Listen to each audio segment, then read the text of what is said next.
سلام علیکم و رحمت الله و برکاته. پیام دارم به اون نفرانی که امروزها در پی جشن گرفتن سال نو هستند، در پی برپا کردن بزم و محفل های شیطانی هستند، محفل های شراب، رقص و موسیقی، اختلاط زنان و مردان. از الله بترسید برادران عزیز. بیش از این الله رب العالمین را به غضب نآورید.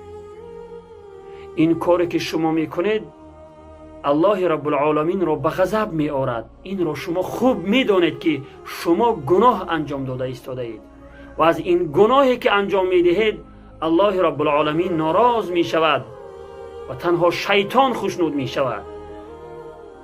شما خوب میدانید که از علما و مجتهدین اهل اسلام هیچ کسی فتوا بر جایز بودن جشن گرفتن سال نو صادر نکردند. هیچ عالم و مجتهد فتوا نداده است که جشن گرفتن سال نو حلال است و درست است. پس شما چگونه این گناهان هلاک‌آور را به انجام میرسانید؟ از الله نمی ترسید؟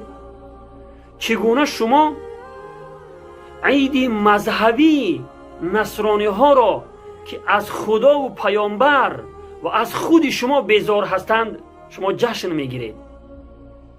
واقعا شرم‌آور است و خنده آور است. از الله بترسید.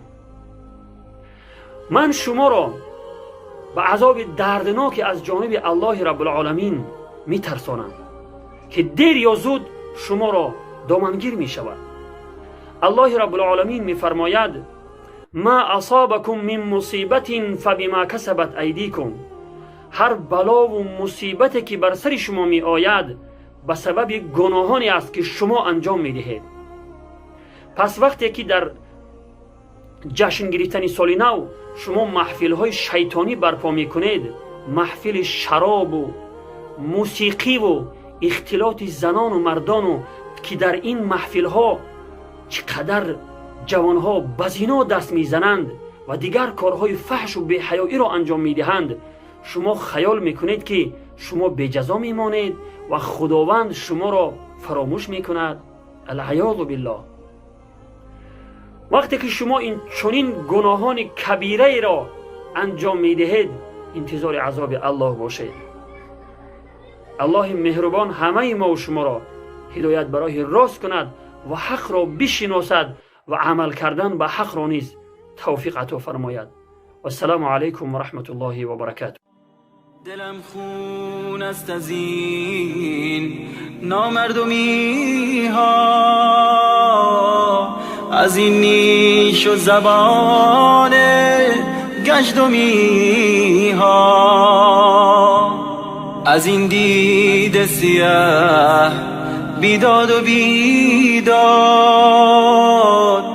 ز حرف ناکسان فریاد و فریاد.